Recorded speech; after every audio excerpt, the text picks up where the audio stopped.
लेकिन अमेरिका देखिए हम लोग का दोस्त ना बन के बॉस बनने की कोशिश करता है। बड़ी शर्म की बात है हमारे लिए, जरा सोच के देखिएगा।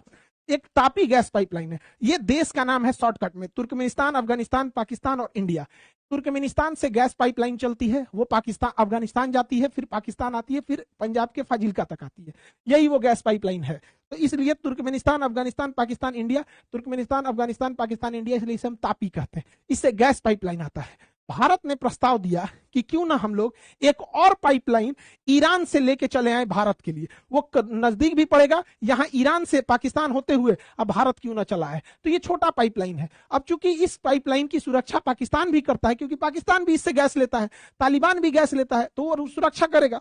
तो अगर यहां से लेके चला आ जाए तो पाकिस्तान से तो एक गैस पाइपलाइन आ ही रही है, ईरान से भी आ जाएगा, तो बार बार भर के लाने का झमेला नहीं रहेगा, बार बार हार्मुज जलसंधि का झमेला नहीं होगा। India ready, Pakistan ready, Iran ready. America ने मना कर दिया, कैंसिल करो, कैंसिल। हमने कैंसिल कर दिया। अमेरिका के दबाव में आके ये दोस्ती है या फिर बॉस बनने का प्रयास है, आप खुद सोच के देखिए। हम लोगों ने तापी गैस पाइपलाइन लाए हैं, जबकि हम लोग ये अफगानिस्तान जैसे अशांत देश होते हुए लाए, आज भी गैस आता है, लेकिन ईरान से अमेरिका के कहने पर कैंसिल किया गया।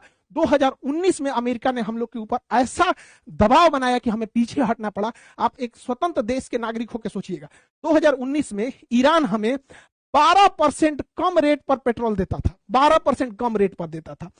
उस हिसाब से भारत में पेट्रोल 75 रुपया लीटर होता। अभी भी अगर हम लोग रूस और ईरान से तेल खरीदेंगे तो 75 से 80 रुपया लीटर से ज्यादा नहीं जाएगा। इसके अलावे ईरान हमें फ्री में गैस पहुंचाता था, ट्रांसपोर्टेशन का पैसा नहीं लेता था, इंश्योरेंस का पैसा नहीं लेता था। और सबसे बड़ी बात सुनिए ध्यान से, क्या होती है ईरान से दोस्ती, अब देखिए ध्यान से। ईरान हमें 60 दिन का क्रेडिट देता था, कहता था कि हमसे तेल, कच्चा तेल खरीद के ले जाओ और इस कच्चा तेल को रिफाइन करके इसमें से डीजल, पेट्रोल, मोबिल और किरासिन तेल बनाओ और इस तेल को पेट्रोल पंप तक पहुंचाओ और वहां से बेचो। अब बेचने के बाद जब पैसा आएगा तब उस पैसा में से अपना मुनाफा रख के हमको पैसा दे देना, यानी 60 दिन बाद पैसा देना। उसी कहते हैं 60 दिन का ट्रेड क्रेडिट। यानी ईरान से तेल खरीदने के टाइम हमें पैसे नहीं देने होते थे, उसी का तेल ले आके छान के बेच के उसमें जो पैसा आता था वो ईरान को देते थे। और ईरान ये पैसा कहता था कि हमको नहीं चाहिए, हम भारत से सामान खरीद लेंगे,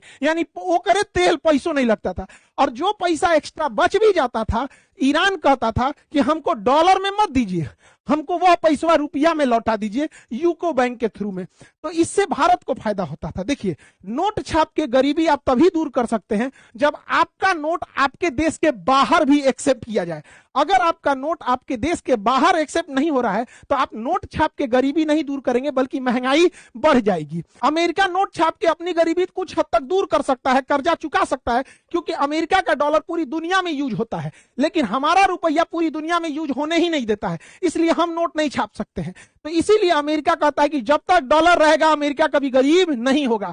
हम लोगों को इतना मदद किया था ईरान, लेकिन अमेरिका के कहने पर हमने ईरान से ये सारा ऑफर ठुकरा दिए। 75 रुपया की जगह 105 रुपया पेट्रोल पहुंच गया। अमेरिका को कोने मुंह से लोग दोस्त कहते हैं, यह दोस्त है कि बॉस बनने की कोशिश करता है।